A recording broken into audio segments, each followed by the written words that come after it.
यदि आप 10th class का यूपी बोर्ड एग्ज़ाम 2024 में, ये 29 फरवरी को है, यदि 29 फरवरी को आप एग्ज़ाम देने जा रहे हैं 10th क्लास का, तो ये वीडियो आपके लिए है।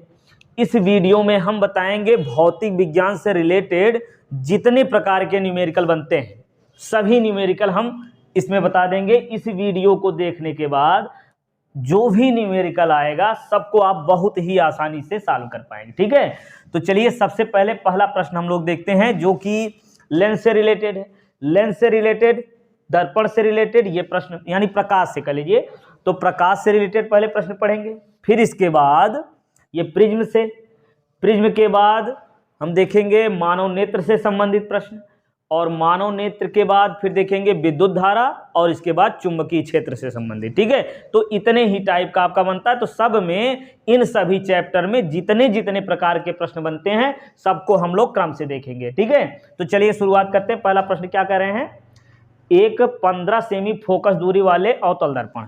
तो 15 सेमी देखिए जो फार्मूला है और किस तरीके से यूज होता है हमने पिछले वीडियो में क्रम से बता दिया है ना, फिजिक्स का सभी फार्मूला और केमिस्ट्री सहित। ठीक है, तो चलिए देखते हैं, इसमें हम केवल न्यूमेरिकल सॉल्व करेंगे, किस टाइप का बनता है उस टाइप से। ठीक है, यदि फार्मूला आपको कैसे प्रयोग करना ये नहीं समझ में आ रहा है तो लिंक में हम दे देंगे, वहां से देख लीजिए। ठीक है, तो उसको देखने के बाद ये वीडियो देखेंगे तो बहुत ही आसानी से आपको समझ में आ जाएगा। तो क्या है, अवतल दर्पण की फोकस दूरी कितना दिया हुआ है, 15 सेमी। 15 सेमी फोकस दूरी का अवतल दर्पण है। अब अगर अवतल है तो माइनस कहेंगे। ठीक है, इतने अवतल दर्पण के सामने 30 सेमी दूरी पर क्या रखा हुआ है, वस्तु 30 सेमी दूरी पर है, तो 2 सेमी लंबी, 30 सेमी दूरी पर 2 सेमी लंबी वस्तु रखी हुई है। ठीक, तो पूछा जा रहा है प्रतिबिंब की स्थिति, यानी V स्थिति, आकार, आकार मतलब प्रतिबिंब का आकार यानी प्रतिबिंब की लंबाई I, और क्या निकालना है, प्रकृति। प्रकृति मतलब वास्तविक है कि आभासी है, उल्टा है या सीधा है। तो हम जानते हैं कि जब वास्तविक होगा तो उल्टा होगा और जब आभासी होगा तो सीधा होगा। अब ये देखिए U का मान तो हमेशा माइनस में ही होता है, यहाँ रख करके सॉल्व कर लेंगे, है ना। कैसे, 1/f = ये दर्पण है तो दर्पण के लिए 1/v + 1/u। ठीक है, तो यहाँ रखिए f का मान -15 और v ऐसे लिख लीजिए प्लस u का मान -30। सही है। अब ये देखिए माइनस में 1/30 है, इसको इधर करेंगे तो क्या हो जाएगा, प्लस हो जाएगा। तो प्लस कर लीजिए, क्या होगा, 1/30 लिख दें, और ये माइनस में 1/15 हो गया। सही है, बराबर में क्या बचा, 1/20। सही। अब इसका एलसीएम लो, कितना आएगा, 30। 30 के 30 एक बार गया, 15 दूनी 30, 1/20। तो कितना आया, -1/30 बराबर 1/20, और ये v बराबर आ गया -30 सेमी। ठीक, तो 30 सेमी दूरी पर प्रतिबिंब बना है, और प्रकृति इसकी कैसी होगी, देखिए माइनस में है ना, तो माइनस में है तो ये सामने बनेगा, और जब सामने बनेगा तो दर्पण में उल्टा बनता है। ठीक है, उल्टा वास्तविक उल्टा प्रतिबिंब बन जाएगा 30 सेमी दूरी पर। अब कितनी लंबाई का बन रहा है इसको भी निकाल लीजिए। लंबाई निकालने के लिए क्या करते हैं, m = I/O = V/U। अब देखिए दर्पण में यहाँ प्लस लिखते हैं फार्मूले में, यहाँ माइनस लिखते हैं। कैसे याद करेंगे, देखिए हमने फार्मूले में वहाँ बताया था। तो यहाँ रखिए, क्रम से क्या करेंगे, I का मान निकालना, इसको ऐसे लिख लो। ठीक है, O का मान कितना लिखेंगे, 2 सेमी, थोड़ा तेज बोलिए, और माइनस V का मान कितना है वही निकालना। अच्छा वो तो निकल चुका, V का मान ये आ गया -30, और U -30 ये भी हो गया, तो -30 ये कैंसिल कर दीजिए, तो 1 बचा ना।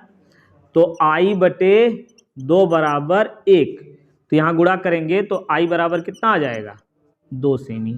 2 सेमी लंबाई का प्रतिबिंब यहाँ बन जाएगा। देखिए माइनस में है ना, तो ये माइनस में आएगा। अब माइनस में आया, इसका मतलब स्पष्ट हो गया प्रतिबिंब उल्टा है।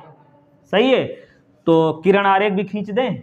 किरण आरेख खींचने को आता है, जितना न्यूमेरिकल हम इसमें लगाएंगे सबका किरण आरेख भी खींचते चलेंगे, जिससे आसानी समझ में आ जाए। तो क्या है, अवतल दर्पण है, तो अवतल दर्पण बना लीजिए ऐसे, ठीक, ये हो गया अवतल दर्पण। अब सबसे पहले देखिए किरण आरेख खींचते समय एक बात याद रखनी है कि सबसे पहले हम दिखाएंगे फोकस दूरी, ठीक है। फोकस दूरी कितनी है? 15। तो यहाँ से ये दूरी मान लीजिए 15, ये फोकस दूरी हो गई, ठीक। अब जितना फोकस दूरी है उतनी ही दूरी पर यहाँ C मानते हैं। तो ये अगर 15 हो गया तो आगे C की दूरी ये कितनी हो जाएगी? C की दूरी हो जाएगी, ये 15 लिख दें, और ये हो जाएगी 30, ठीक है ना। वस्तु कहाँ रखी गई है? 30 सेमी दूरी पर, यानी वक्रता केंद्र पर ही रखी गई है, वक्रता केंद्र पर ही रखी गई है। तो जब वक्रता केंद्र पर रखी जाती है तो हम याद किए हैं कि वक्रता केंद्र पर रखी वस्तु का प्रतिबिंब भी वक्रता केंद्र पर ही बनता है और वस्तु के आकार का बनता है, याद है ना। तो देखिए वस्तु के आकार का बना कि नहीं, प्रतिबिंब आकार का बना है। तो किरण आरेख खींचिए, ये समांतर आने वाली कहाँ जाएगी?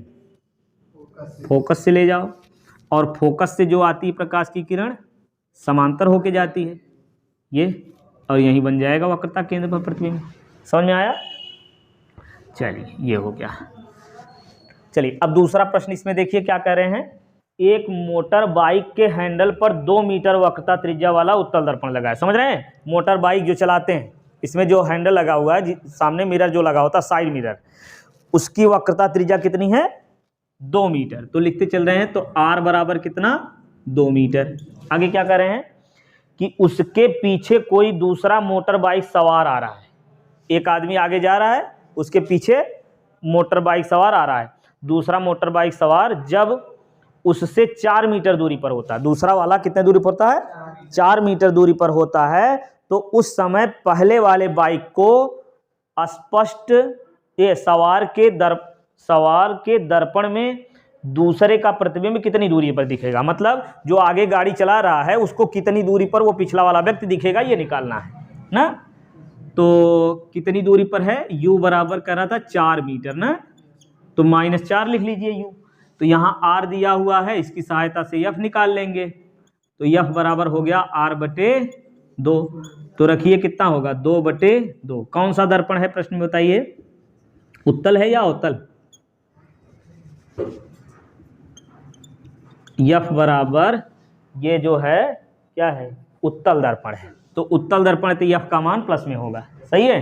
तो चलिए F और U मिल गया, तो कितनी दूरी पर वो व्यक्ति दिखाई देगा यही निकालना है। तो इस दर्पण से कितनी दूरी पर वो व्यक्ति है निकाल लो, V बराबर निकालना है। तो यहाँ से करेंगे 1/F = 1/V, दर्पण है ना। तो अगर दर्पण है तो इसके लिए ये प्लस होगा बटे U, ठीक। अब रखो मान कितना लिखेंगे? F का मान 1 और ये V, यही तो निकालना है, U -4, ठीक है। अभी -1/4 ना, इसको इधर करेंगे तो ये बन जाएगा प्लस में ना। तो कितना लिखें? 1/4 और प्लस 1/1 लिखिए या 1 ही लिख दीजिए, जो अच्छा लगे। 1/V ना, अब यहाँ 4 से गुणा होगा, 1 धन 4/4, ऐसे ही ना। 1/V कितना मिला? 5/4 बराबर 1/V, और ये V बराबर हो जाएगा 4/5, ठीक। अब ये भाग दे दीजिए, तो V बराबर 0. ये 40 हो गया, 5 × 8 = 40, 8 ना। तो 0.8 क्या होगा? मीटर। इतना मीटर दूरी पर वो व्यक्ति दिखाई देगा। समझ में आया? तो किरण आरेख खींच लें कि आगे बढ़े? खींच दें, ठीक। क्या है? उत्तल दर्पण है ना, तो उत्तल दर्पण बनाओ। ये हो गया उत्तल दर्पण। तो सबसे पहले अभी बताया, पहले क्या लिखेंगे? फोकस दूरी है ना। तो फोकस दूरी पहले दिखाइए कितना है? 1 मीटर है ना। फोकस दूरी यहाँ लिखिए 1 मीटर। अब ये फोकस दूरी के बाद क्या लिखेंगे? C, ये 2 मीटर दूरी पर होगा, इसी की दुगनी दूरी पर, तो यहाँ ये बनाइए C, ठीक। वस्तु कहाँ रखी है अब सोचिए?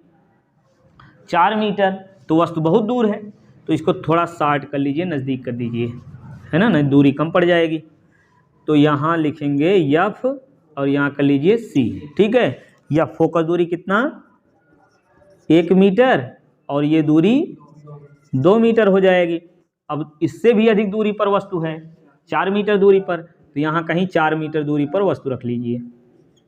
ठीक, अब किरण आरेख बनाइए। मुख्य अक्ष के जो समांतर आएगी ये फोकस के सीध में जाएगी, तो फोकस देखिए इधर बनाएंगे। ये जितनी दूरी पर इधर किए हैं यफ वैसे ही लिख लीजिए, ये सी। ठीक, ये होगा। अब ये देखिए फोकस के सीध में जाएगी ना, ऐसे कर लीजिए इसको, ऐसे आएगी वापस चली जाएगी फोकस के सीध में ना, तो इसको पीछे बढ़ा देंगे तो ये फोकस से आ गया। अब दूसरा ये वक्रता केंद्र से जो कि आई, वक्रता केंद्र से लेके आइए ऐसे ऐसे कुछ। ठीक, तो ये जहाँ मिलेगी वहीं प्रतिबिंब बन जाएगा। समझ में आया? तो उत्तल दर्पण में हमेशा प्रतिबिंब ऐसे ही बनता है। कैसे बनता है? फोकस और दर्पण के बीच में बनेगा, सीधा आभासी छोटा बनेगा, सीधा आभासी और छोटा बनेगा। तो याद रखिए, चाहे लेंस हो या दर्पण हो, चाहे लेंस हो या दर्पण हो, चाहे उत्तल हो चाहे अवतल हो, जब आभासी होगा तो वो सीधा हो और वास्तविक जब होगा तो उल्टा हो हमेशा। चलिए अब अगला न्यूमेरिकल देखिए क्या कह रहे हैं। एक अवतल दर्पण की वक्रता त्रिज्या 10 सेमी, आगे इसके सामने वस्तु 15 सेमी दूरी पर रखी है ना, तो u बराबर 15 हो जाएगा। इसको माइनस कर लीजिए, 15 सेमी दूरी पर रखी है। आगे प्रतिबिंब की स्थिति पूछ रहा है ना। ठीक, तो यफ का मान देखिए यहाँ से निकालिए। पहले यफ बराबर होगा r/2 ना, तो कितना हो जाएगा 10/2। कौन सा दर्पण है? अवतल दर्पण, तो ये माइनस में हो जाएगा यफ का मान। यफ और यू मिल गया तो वी आसानी से हम निकाल लेंगे। निकालिए जल्दी, बोलिए। 1/f बराबर 1/v प्लस 1/u, तो यफ का मान -5 और v ऐसे रहने दीजिए, वही निकालना है। u का मान -15, अभी -15 इसको इधर करेंगे प्लस हो जाएगा, सही है ना। तो क्या बनेगा 1/15 और ये -1/5 बराबर 1/v, सही है। अब इसका एलसीएम लीजिए, कितना आएगा 15, तो 15 1 के 15 एक बार गया, -5 तियाँ 15, 1/v। ठीक, ये आ गया -2/15 बराबर 1/v। तो यहाँ से v बराबर क्या होगा 15/2 और माइनस में अब v का मान 2 से भाग दीजिए, 7 दूनी 14 -7.5 सेमी हो गया भाई। अब प्रतिबिंब की स्थिति मिल गई, प्रकृति भी बतानी है। चलिए किरण आरेख पहले खींच लेते हैं। किरण आरेख खींचिए, कैसे होगा? क्या है? अवतल दर्पण, तो अवतल दर्पण बनाओ पहले। ये लो, पहले लिखेंगे फोकस, ठीक है। यफ कितना है? यफ कितना है? 5 सेमी, 5 सेमी ये हो गया। अब ये जो है 10 सेमी हो जाएगा सी की दूरी, सही है ना। तो यहाँ सी दिखा लीजिए। अब चेक करिए वस्तु कहाँ है, u 15 पे है ना, तो 15 पे है, इसका मतलब कि इससे भी अधिक दूरी पर है ना, वक्रता केंद्र से भी अधिक दूरी पर है, तो इसको यहीं कहीं रख दे रहे हैं, वक्रता केंद्र से अधिक दूरी पर। ठीक, अवतल दर्पण है ना ये। अब ये समांतर आएगी जो किरण समांतर आएगी, कहाँ जाएगी? फोकस से ले जाइए। अब दूसरी कहाँ लाएंगे? फोकस से लेके आओ। अब फोकस से आने वाली कहाँ जाएगी? समांतर होके जाएगी, तो ये समांतर लेके आओ। ठीक, ये समांतर आएगी। अब ये मिलेगी यहाँ वक्रता केंद्र और फोकस के बीच में। समझ में आया? तो चेक करिए क्या सही है। प्रतिबिंब की दूरी कितनी है? 7.5। देखिए 5 से ज़्यादा और 10 से कम होगा, तो 10 यहाँ तक आएगा, उससे कम दूरी पर है ये 7.5। अब देखिए कैसा बना है, प्रकृति कैसी होगी? वास्तविक है का आभासी है? वास्तविक। कैसे पता वास्तविक? प्रकाश की किरण वास्तव में खींच करके आ रही है यहाँ पे ना, वास्तविक हो गया। और उल्टा है सीधा? वास्तविक प्रतिबिंब हमेशा उल्टा ही होगा। वास्तविक उल्टा, छोटा प्रतिबिंब कहाँ बनेगा? प्रतिबिंब कितनी दूरी पर बना है? दर्पण के सामने, पूरा ऐसे लिखेंगे तो अच्छा रहेगा, दर्पण के सामने कितनी दूरी पर? 7.5 सेमी दूरी पर बना है, दूरी पर बना है। ठीक, ये किरण आरेख भी हो गया। चलिए अगला प्रश्न देखिए फिर। एक लेंस की क्षमता कितनी दी हुई है? क्षमता यानी P माइनस 2 डायोप्टर है ना। आगे इसकी फोकस दूरी और प्रकृति बताइए। समझिए, अब ये माइनस में है, तो अगर क्षमता माइनस में है तो फोकस दूरी भी माइनस में आएगी। अब अगर फोकस दूरी माइनस में है तो अवतल है कि उत्तल? फोकस दूरी यदि माइनस में है तो अवतल होता। हाँ, तो अब P का मान देखिए दिया हुआ है, तो F निकालना है, तो F बराबर होता है फार्मूला 100/P। ठीक, अब ये फोकस दूरी, अगर फोकस दूरी यदि सेंटीमीटर में है तो 100/P लिखेंगे, मीटर में है तो 1/P लिखेंगे, बस इतना। तो अब लगा दीजिए यहाँ से, तो 100/P का मान कितना? -2। अब ये हल करेंगे, 2 पच्चे 10 है ना, ये 50 आ गया, तो माइनस में 50 सेमी आया, तो फोकस दूरी आ गई -50। तो अब ये देखिए इसकी प्रकृति क्या होगी? अवतल होगा कि उत्तल? अवतल दर्पण है, बस 50 सेमी फोकस दूरी वाला अवतल दर्पण है। समझ में आया? अवतल लेंस है। क्या है? अवतल लेंस। अब यदि कहा जाए, समझिए, यदि कहा जाए किसी लेंस की फोकस दूरी, समझिए, किसी लेंस की फोकस दूरी 25 सेमी है, लेंस की फोकस दूरी 25 सेमी है, और इसकी क्षमता बताइए। क्या बताइए? क्षमता। तो ठीक उसी प्रकार से लगा देंगे। P बराबर क्या होगा? 100/F ना। अगर P बराबर पूछा जाए तो 100/F लिखेंगे, F बराबर पूछा जाए 100/P लिखेंगे। सही है। चलिए अब लगाइए क्रम से, क्या होगा? 100/F का मान 25। अब देखिए प्लस में दिया हुआ है, तो 25 चौके 100, ये 4 डायोप्टर आ गया। 4 डायोप्टर ये आया जो है, तो ये प्लस में होगा माइनस में? प्लस में होगा, और ये होगा उत्तल लेंस। समझ में आया? बस इतनी बात है। अब इसके बाद अगला न्यूमेरिकल देखिए क्या कर रहे हैं। किसी अवतल लेंस की फोकस दूरी, चलिए बोलिए जल्दी जल्दी। किसी अवतल लेंस की फोकस दूरी 15 सेमी। अवतल लेंस है, अवतल लेंस की फोकस दूरी 15 सेमी। आगे, वस्तु को लेंस से कितनी दूरी पर रखा जाए? ठीक है, कि इसके द्वारा हाँ कितनी दूरी पर प्रतिबिंब बनेगा, यही ना? 10 सेमी दूरी पर प्रतिबिंब बन रहा है। ठीक है, 10 सेमी दूरी पर प्रतिबिंब बन रहा है। प्रकृति दिया हुआ है। अच्छा, आवर्धन विज्ञात करना, यानी यम आवर्धन विज्ञात कीजिए। ठीक, ये होता है प्रतिबिंब की प्रकृति दिया है, वास्तविक, आभासी, उल्टा सीधा, ऐसा कुछ कहा है नहीं? कोई बात नहीं। समझिए कौन सा लेंस है?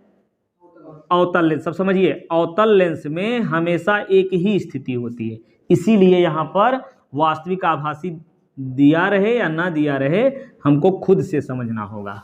देखिए, वस्तु की किसी भी स्थिति में इसमें प्रतिबिंब हमेशा एक ही प्रकार से बनता है। और कैसे बनता है उसको देख लीजिए, खुद से बताइए कैसा बनता है। पहले रखेंगे, ये वस्तु हो गई। ठीक, अब ये समांतर जो आएगी प्रकाश की किरण,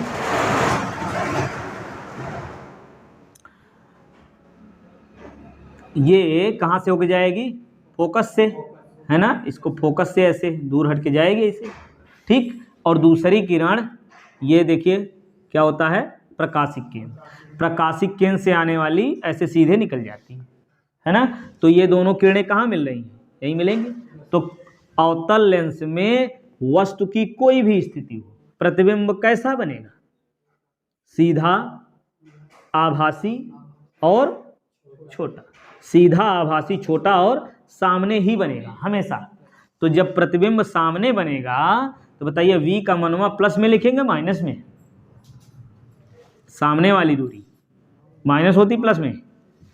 माइनस में, तो माइनस में लिख दो। ठीक है, एफ और वी का मान मिल गया। अब यू का मान तो आसानी से निकाल सकते हो, निकालो।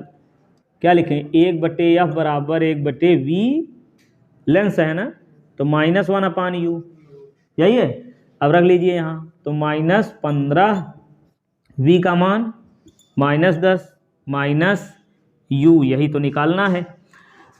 अब ये -1/10 इसको इधर कर दें तो क्या हो जाएगा, 1/10 और -1/15 बराबर -1/u।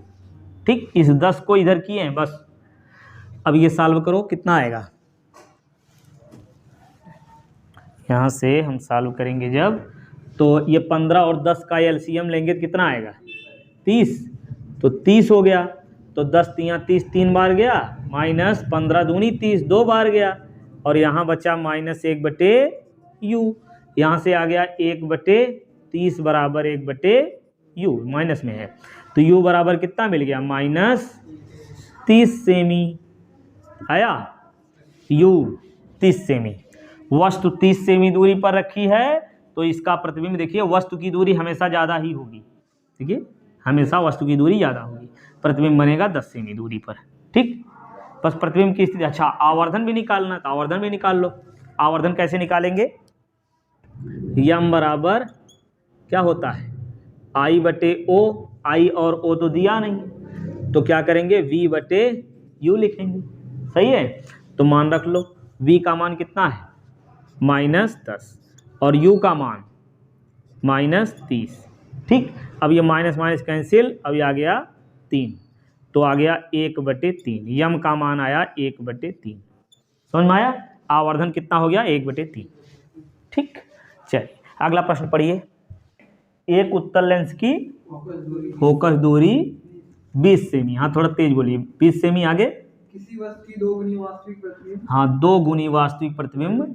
अब 2 गुना देखिए वास्तविक बन रहा है, अब अगर वास्तविक बन रहा है तो उल्टा भी होगा, और जब उल्टा होता है तो यम और आई का मान हम लोग माइनस में लिखते हैं। ठीक है, चलिए ऐसे लगाएंगे तो न्यूमेरिकल कभी भी गलत नहीं होगा। चलिए आगे क्या कर रहे हैं, वास्तविक प्रतिबिंब प्राप्त करने के लिए हाँ उसे लेंस से कितनी दूरी, वस्तु को कितनी दूरी पर रखना पड़ेगा, यानी यू का मान निकालना है। ठीक है ना, तो लगाइए, ये कौन सा लेंस है, दर्पण है, लेंस क्या है, उत्तल लेंस है, तो ये प्लस में होगा माइनस में, उत्तल प्लस, ठीक है ना। तो अब यहाँ से हम जानते हैं यम बराबर होता है लेंस के लिए V/U होता है ना, ठीक है। लेंस में यहाँ हम लोग लिखते हैं प्लस में। अब लगाइए -2 बराबर V/U, अब गुणा करिए, V बराबर आ गया -2U, सही है, V का मान मिल गया।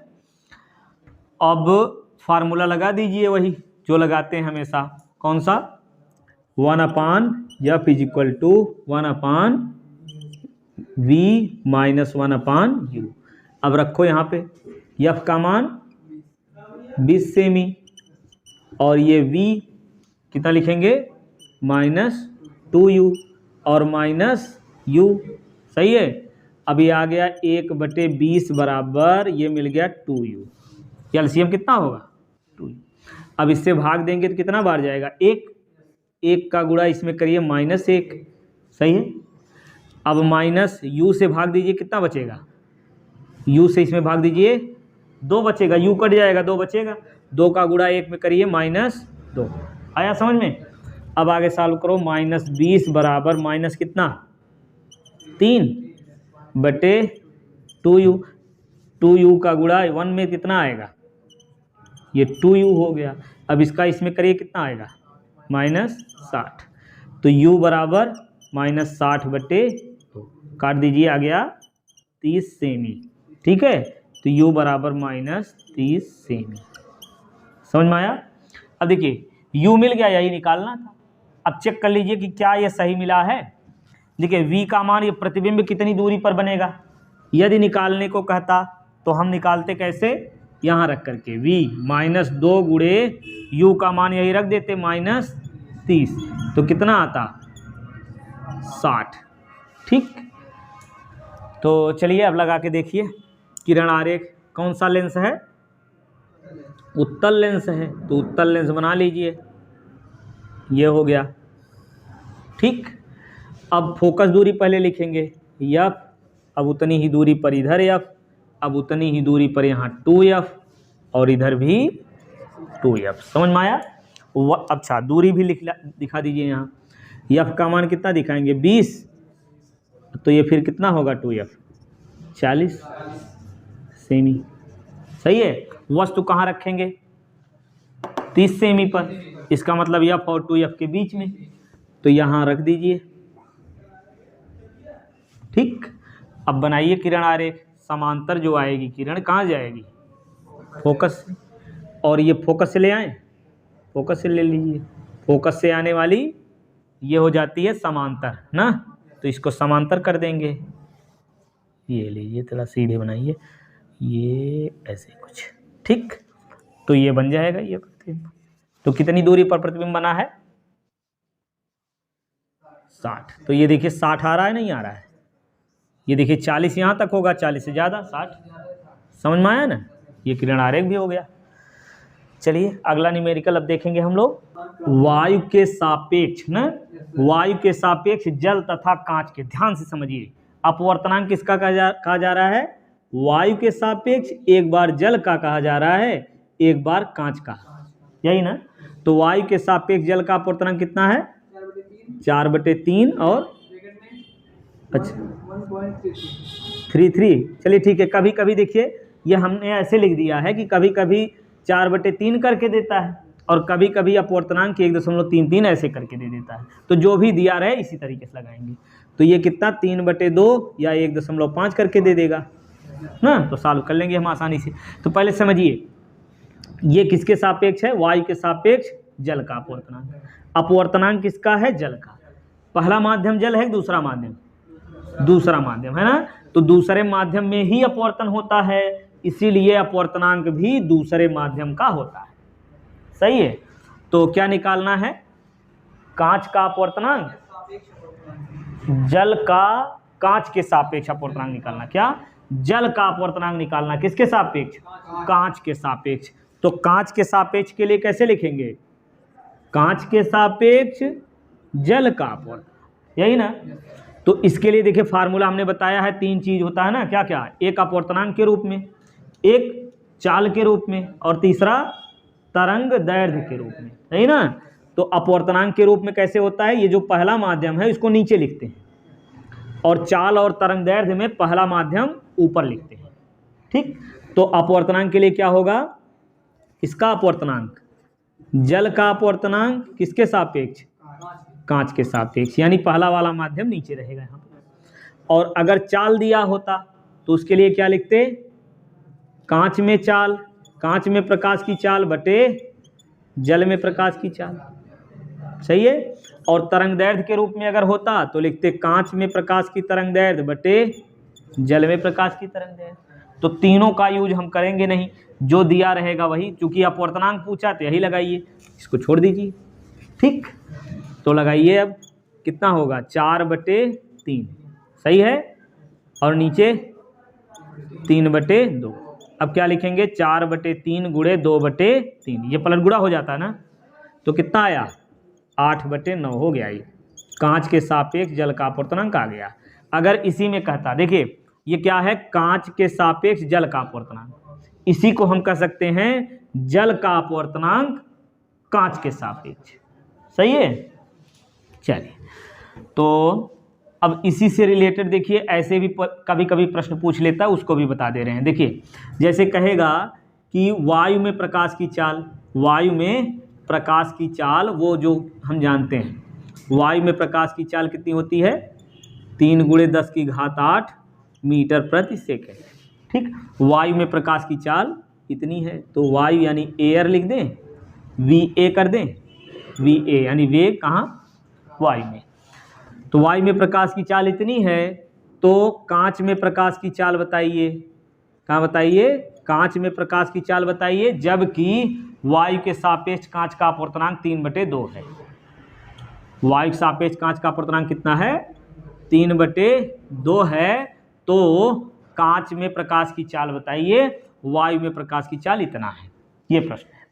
तो इसके लिए क्या करेंगे, देखिए हम लिखेंगे वायु के सापेक्ष कांच का अपवर्तनांक, है ना। क्या लिखेंगे, वायु के सापेक्ष कांच का अपवर्तनांक। अब चाल के रूप में है तो पहला माध्यम ऊपर लिखेंगे, यानी वायु में प्रकाश की चाल बटे कांच में प्रकाश की चाल। तो ये अपवर्तनांक कितना है, 3/2 बराबर वायु में चाल 3 × 10⁸ और नीचे कांच में प्रकाश की चाल। सही है ना। अब ये 3 से 3 काट दो या ऐसे गुणा करके काट दो, कोई दिक्कत नहीं है। तो Vg का गुणा 1 में यानी कांच में प्रकाश की चाल बराबर 2 से गुणा हो जाएगा, 2 × 10⁸ मीटर प्रति सेकेंड। ये आ गई कांच में प्रकाश की चाल। समझ में आया। अच्छा, तीसरा टाइप इसी में देख लीजिए। कभी कभी ऐसे कह देगा कि वायु में प्रकाश की चाल इतनी है, कांच में प्रकाश की चाल ये है, तो अपवर्तनांक ज्ञात कीजिए। वायु के सापेक्ष कांच का अपवर्तनांक ज्ञात कीजिए। तो यही फार्मूले में रख करके निकाल सकते हैं। कैसे निकालेंगे, निकाल दें, निकाल लोगे। देखिए, वायु के सापेक्ष कांच का अपवर्तनांक निकालना है और दिया क्या है, वायु में चाल और कांच में चाल। तो दोनों माध्यमों में चाल दिया हुआ, तो यहीं रख दीजिए। क्या लिखेंगे, वायु में चाल बटे कांच में चाल। वायु में चाल कितनी है, 3 × 10⁸ और कांच में प्रकाश की चाल 2 × 10⁸, 10⁸ करिए तो आ गया यही 3/2। समझ में आया। जब दोनों माध्यमों में चाल दिया हो तो किसी एक माध्यम के सापेक्ष दूसरे माध्यम का अपवर्तनांक निकाल सकते हैं। ठीक। अब इसी प्रकार से तरंग दैर्ध्य के लिए भी प्रश्न पूछ लेता है। जैसे कहेगा कि वायु में तरंग दैर्ध्य प्रकाश की जो है 3000 एंगस्ट्रॉम है, तो कांच में प्रकाश की तरंग दैर्ध्य बताइए। तो इसी प्रकार से लगा देंगे। कैसे, वायु सापेक्ष कांच का अपवर्तनांक। अब तरंग दैर्ध्य के रूप में फार्मूला लगाएंगे। कैसे, वायु में तरंग दैर्ध्य बटे क्या होगा, कांच में तरंग दैर्ध्य ना। अब रखो मान कितना है, 3/2 और वायु में तरंग दैर्ध्य 3000 और बटे यही निकालना है। तो यहाँ गुणा करिए 3 λg मतलब कांच में प्रकाश की तरंग दैर्ध्य, और 2 से गुणा यहाँ कर लीजिए, 2 × 3000।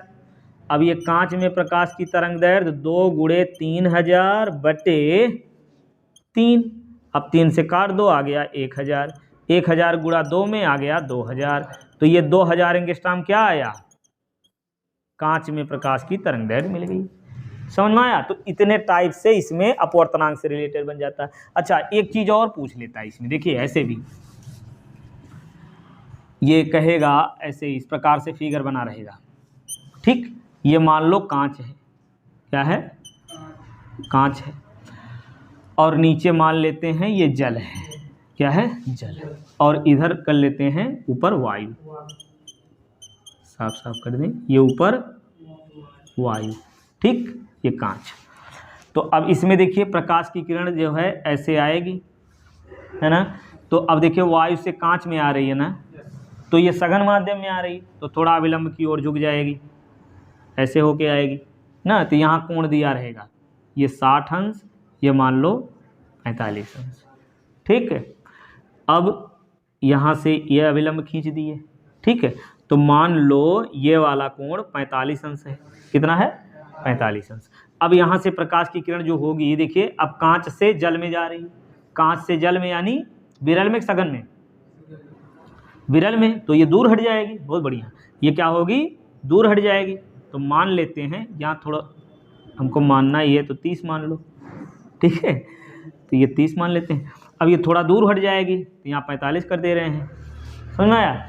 अब इसी में पूछेगा कि कांच का अपवर्तनांक बताइए वायु के सापेक्ष, या पूछेगा कांच के सापेक्ष जल का अपवर्तनांक, या पूछ लेगा जल के सापेक्ष कांच का अपवर्तनांक, या कांच के सापेक्ष वायु का अपवर्तनांक। इतने सारे प्रश्न बन सकते हैं इसमें। तो हम क्या निकालें, पहले वायु के सापेक्ष कांच का अपवर्तनांक निकालें। वायु के सापेक्ष कांच का अपवर्तनांक ये होगा, देखिए I और R दिया ना, तो जिस माध्यम, जो पहला माध्यम हो वहां आपतन कोण होता है, और जो दूसरा माध्यम होता है वो अपवर्तन कोण होता है।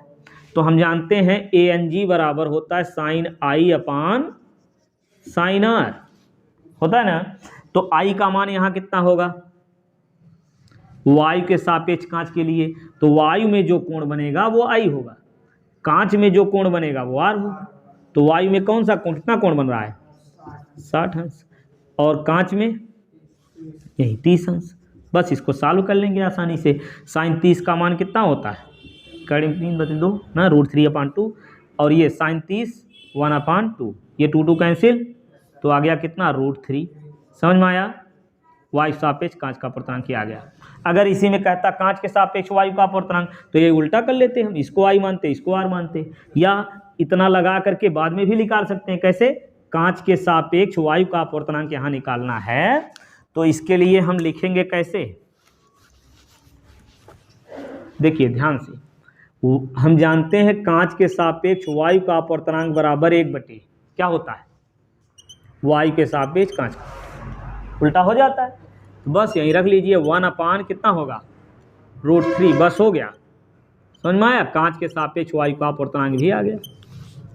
ठीक, अब कांच के सापेक्ष जल का अपर्तनांक अगर निकालना है तो जल्दी बताइए कैसे लिखेंगे। कांच के सापेक्ष जल का अपर्तनांक कैसे लिखेंगे, GN, बोलिए W ना, ये कितना होगा साइन I/sin R।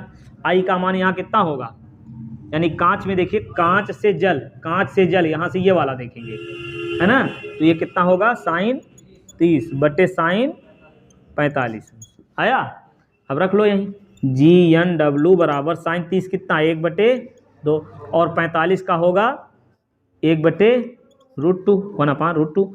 अब ये GNW यानी कांच के सापेक्ष जल का अपर्तनांक कितना होगा 1/2 गुणे, ऊपर हो जाएगा √2/1, है ना। तो देखिए ये वीडियो आप देख करके जाएंगे ना, तो सब न्यूमेरिकल बहुत ही आसानी से सॉल्व करके चले आएंगे, है ना। हाँ, तो इसको सॉल्व करिए, कितना आ जाएगा √2/2, यही है, तो √2 से ऊपर नीचे गुणा कर लीजिए, थोड़ा अच्छा लगेगा, तो √2/√2, तो ये कितना बनेगा 2 जो साफ दूसरे फिर से, ये कितना बनेगा 2/2√2, ये 2 से 2 कैंसिल, तो क्या मिल गया हमको GNW यानी कांच के सापेक्ष जल का अपर्तनांक कितना मिल गया 1/√2, ये हो गया।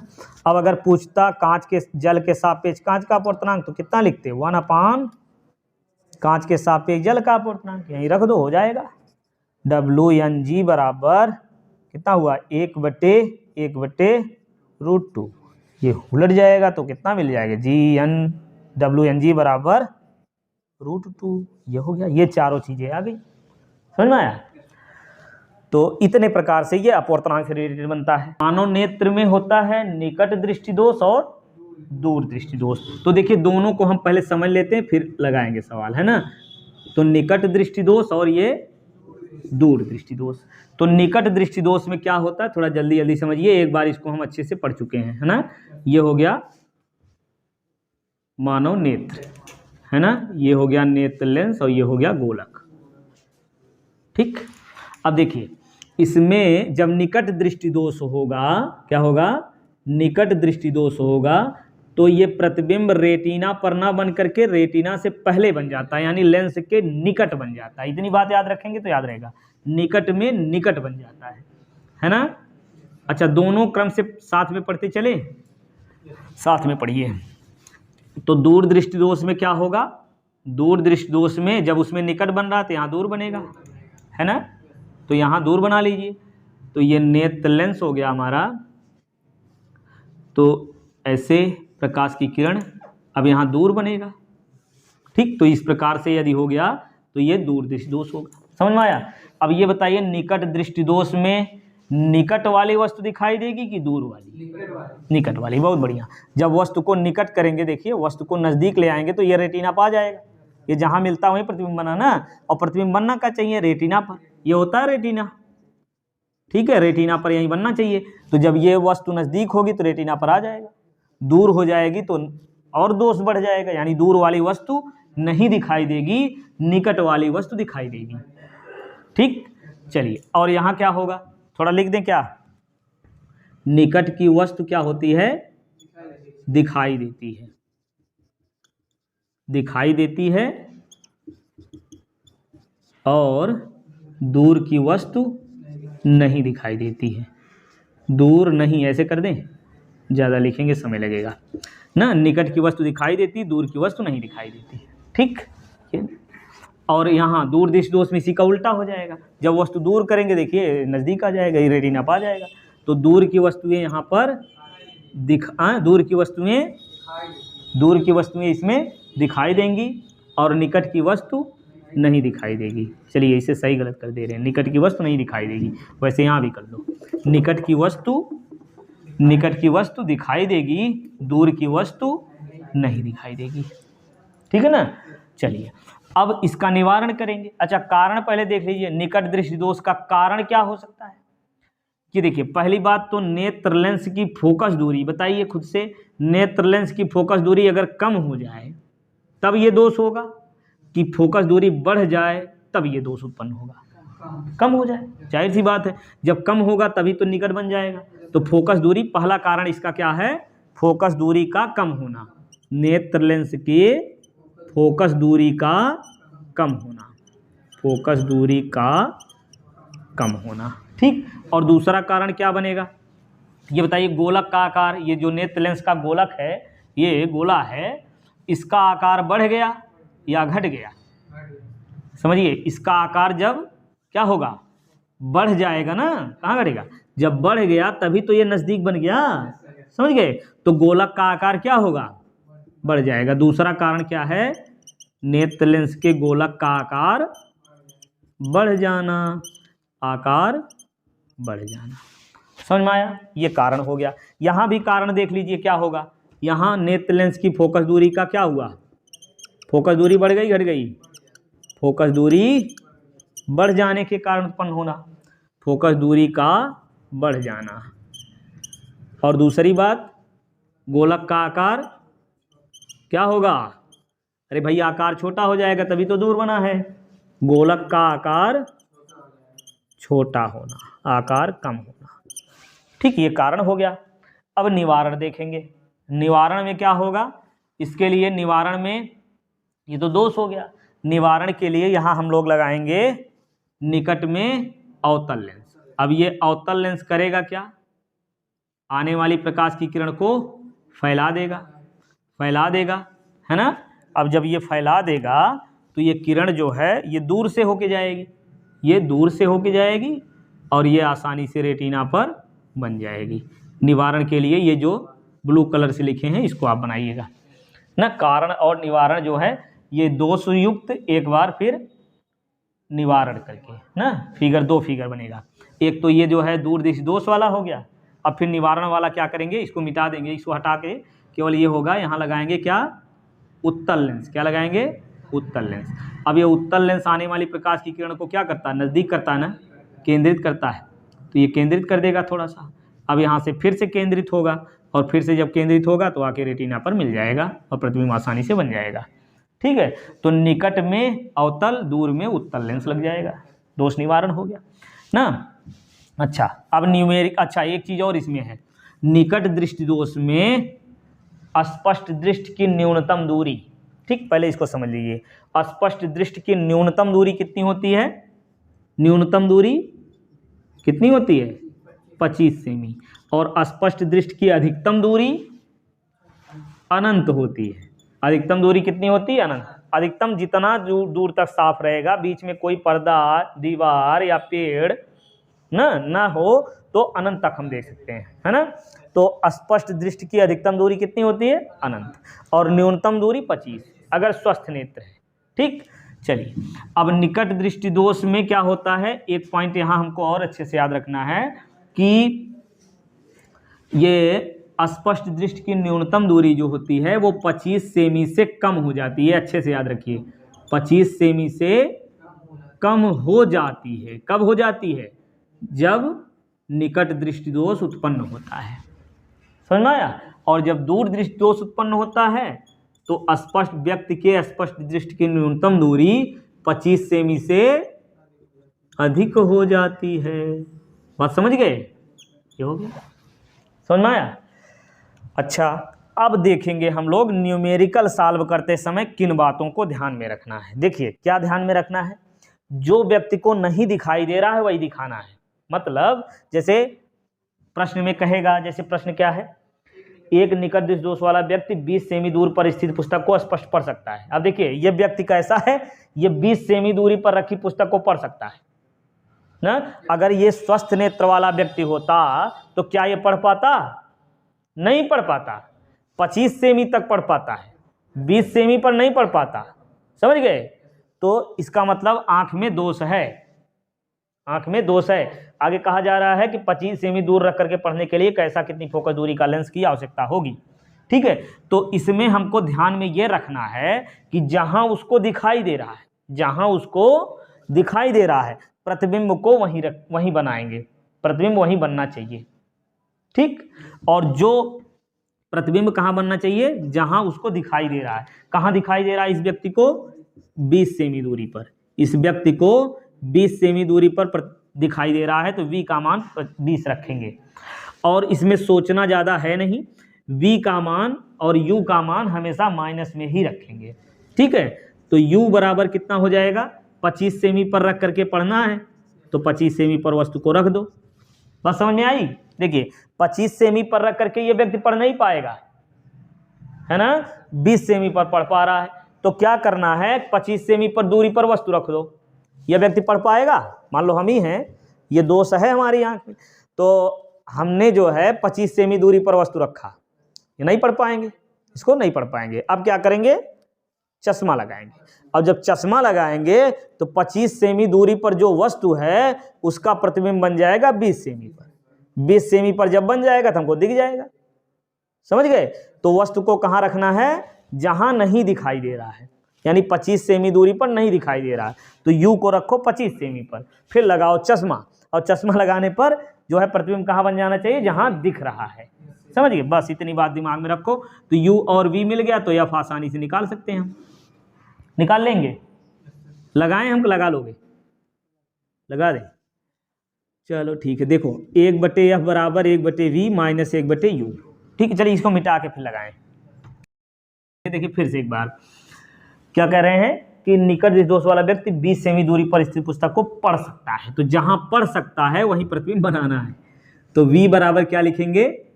20 सेमी दूरी पर प्रतिबिंब बनना चाहिए। अब कहा जा रहा है कि 25 सेमी दूरी पर रखी वस्तु को पढ़ने के लिए, बस सीधी बात है, u और v रख दीजिए, आ जाएगा। तो यहाँ लिखेंगे 1/f बराबर 1/v माइनस 1/u।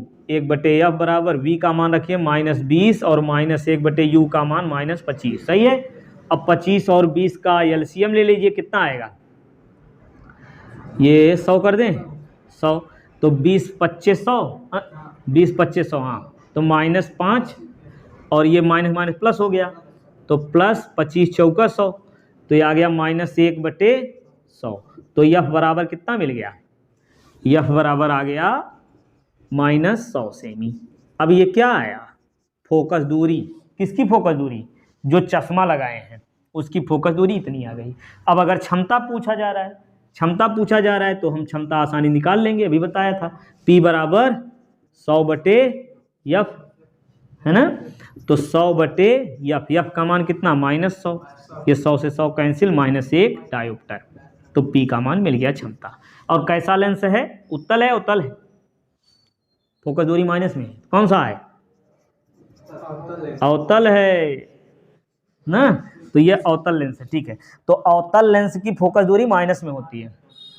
और कौन सा दोष है? निकट दृष्टि दोष। निकट दृष्टि दोष में निवारण के लिए अवतल लेंस लगता है, वैसे भी हम जानते हैं। समझ में आया? चलिए अगला प्रश्न क्या है कि निकट दृष्टि दोष से पीड़ित व्यक्ति के दूरबिंदु नेत्र के सामने 80 सेमी दूर है, तो इस दोष को संशोधित करने के लिए आवश्यक लेंस की प्रकृति तथा क्षमता बताइए ना। तो कह रहा है दूर बिंदु कितना है? 80। अब समझिए, दूर बिंदु कह रहे हैं 80, तो क्या ये सही कह रहे हैं?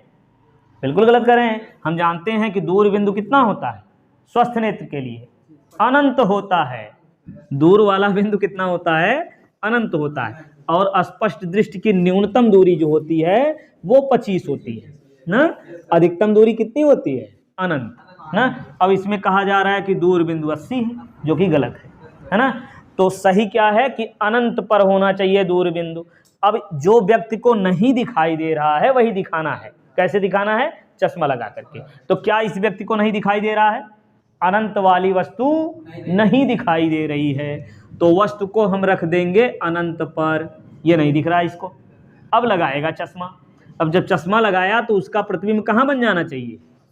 80 सेमी दूरी पर बन जाना चाहिए, जो कि वो देख लेगा। बस सीधी बात, ऐसे लगा दीजिए। तो 1 कैसे लगाएंगे? 1 बताइए, F बराबर 1/v माइनस 1/u रखिए। v का मान -80 और फिर माइनस और ये इनफाइनाइट, तो 1 अनंत का मान 0 होगा। तो ये मिल गया 1/f बराबर 1/-80, तो f का मान आ गया -80 सेमी। हो गया भाई, फोकस दूरी मिल गई। अब कौन सा दोष है? निकट दृष्टि दोष है। लेंस कौन सा है? अवतल लेंस है। समझ में आया? चलिए देखिए, 2 स्थितियां इसमें भी बनेंगी कि यदि कोई व्यक्ति अधिकतम, कहा जाए कि अधिकतम कोई गिनती मान लेते हैं 50 सेमी। चलिए, कोई व्यक्ति अधिकतम 50 सेमी दूरी तक देख सकता है, तो दोष है। ठीक है। दूसरा टाइप बनेगा इसी में, कोई व्यक्ति न्यूनतम 50 सेमी देख सकता है, न्यूनतम 50 सेमी तक देख सकता है ना? तब कैसे लगाएंगे समझिए। अधिकतम 50 सेमी दूरी तक देख सकता है ये व्यक्ति, है ना? तो अधिकतम क्या 50 सेमी तक देखना चाहिए? अगर स्वस्थ नेत्र होता तो अधिकतम कितना देखता? इनफाइनाइट तक, है ना? तो अधिकतम देखता अनंत तक। इसको दिखाई नहीं दे रहा है, इस व्यक्ति को नहीं दिखाई दे रहा है, तो दिखाओ उसको चश्मा लगा के। तो चश्मा जब लगाएगा तब दिखेगा। तो वस्तु को कहाँ रखेंगे हम? बताइए। जो जहां नहीं दिख रही है वस्तु को वहीं रखेंगे। फिर चश्मा लगाएगा तो उसका प्रतिबिंब वहां बन जाएगा जहां उसको दिख रहा है ना। तो वस्तु को कहाँ रखेंगे? अनंत पर। और इसका प्रतिबिंब बनना कहाँ चाहिए? 50 सेमी। समझ गए? बस सॉल्व कर लो, हो जाएगा। कर दें? तो बताइए, 1/f बराबर 1/v माइनस 1/u। खत्म। कितना? v का मान -50 माइनस अनंत इनफाइनाइट। अब ये 0 हो गया, बस मिल गया यहाँ से ना। f का मान कितना मिल जाएगा? -50 हो गया। समझ में आ गया? चलिए, कौन सा दोष है? कौन सा दोष है? माइनस में आया है, अवतल लेंस लगा है। अवतल लेंस लगा है, निकट दृष्टि दोष होगा। समझ में आया? अवतल लेंस लगा है, निकट दृष्टि दोष होगा। चलिए, इसमें देखिए क्या कह रहा है कि न्यूनतम यानी कम से कम 50 सेमी तक देख सकता है, लेकिन देखना कितना चाहिए? कम से कम न्यूनतम कितना देखना चाहिए? 25 सेमी ना। तो 25 सेमी पर यह व्यक्ति देख पाएगा? नहीं देख पाएगा। कहाँ हो? जाग जाओ। न्यूनतम 50 सेमी पर देख सकता है, कम से कम 50 देख सकता है, उससे कम नहीं देख सकता। 50 से कम ये व्यक्ति नहीं देख सकता, है ना? तो लेकिन देखना चाहिए इसको। अगर स्वस्थ नेत्र होगा तो वो देखेगा। तो स्वस्थ नेत्र के लिए वस्तु को रखेंगे हम 25 सेमी पर। बहुत बढ़िया, वस्तु को रख दीजिए 25 सेमी पर, जहां उसको नहीं दिखाई दे रहा है वहीं रखेंगे वस्तु को। अब प्रतिबिंब इसका वहां बनना चाहिए जहां वो देख पाएगा। कहाँ देख पाएगा? 50 सेमी पर। समझ में आ गया? आप तो गलत नहीं करोगे? ठीक है, फिर लगाओ इसको। कैसे करेंगे? 1/f = 1/v minus 1/u। Solve कर लो। 1/f, ये v का मान -50 माइनस माइनस u का मान -25। सही है? अब सॉल्व कर लो भाई। 50 और ये +25, ठीक है? तो ये आ गया 50। 50 से 50 एक बार गया, 1 का गुणा इधर करिए -1। 25 दूनी 50, 2 बार गया, 2 लिख लियो। तो कितना आएगा? 1/50। सही है? तो f का मान कितना आ गया? 50। अब यहाँ बताइए, उत्तल लगेगा का उत्तल? ये प्लस में है उत्तल, प्लस में है उत्तल। अब जब उत्तल लेंस लगा है तो बताइए, निकट दृष्टि दोष है दूर? दूर दृष्टि दोष है। यहाँ पता चल गया दूर दृष्टि दोष है। समझ में आ गया? चलिए, तो ये हो गया मानव नेत्र से रिलेटेड सभी प्रकार के प्रश्न।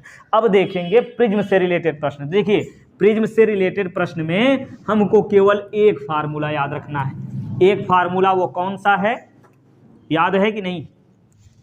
n बराबर होता है, हम जानते हैं, अभी लिखा है, sine I upon sine R, ठीक है। और प्रिज्म के लिए n बराबर हमको मिलता है formula del M plus A by 2 और नीचे साइन a बटे 2, ठीक है। ए क्या है?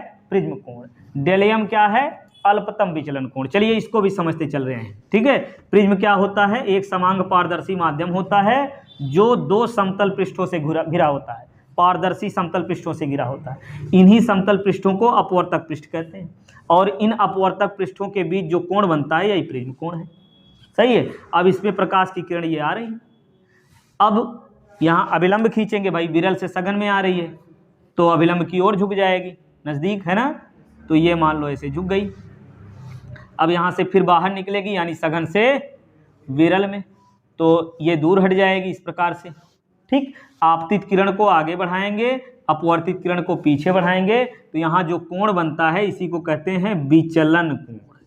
क्या कहते हैं? विचलन कोण। विचलन कोण किसे कहते हैं? प्रिज्म के अंदर आपतित किरण को आगे बढ़ाने पर और निर्गत किरण को पीछे बढ़ाने पर इनके बीच जो कोण बनता है विचलन कोण होता है। और अल्पतम विचलन कोण होता है जब अल्पतम कोण होता है तो ये क्या होती है? ये अपवर्तित किरण, प्रिज्म के अंदर अपवर्तित किरण तीसरी वाली यानी आधार के समांतर हो जाती है ना। तो ये तो इतना ज़्यादा शायद नहीं पूछेगा, इतना जानिए कि ये डेल एम यही होता है, अल्पतम विचलन कोण। समझ में आ गया? तो इसमें आपतन कोण कितना आया यहाँ देख के बताइए, आई का मान कितना हुआ यहाँ से?